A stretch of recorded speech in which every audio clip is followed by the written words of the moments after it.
இடத்துல தான் அந்த இதுக்குள்ள ஒரு ஆமி கேம்ப் இருக்கு.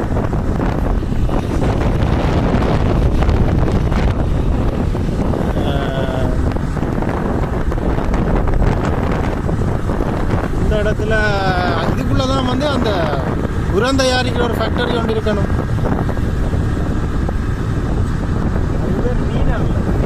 அந்த மீன் கழிவுகள்ல இருந்து உரம் தயாரிக்கிறாங்க. போய் பார்க்கணும். நான் அதுதான் சொன்னேன், இப்போ ஒரு ப்ராப்பர் பிளான்ல வந்தா விடிய வெள்ளனே வரணும். அதுக்கு தான் ஒவ்வொரு இடமா கிளியர்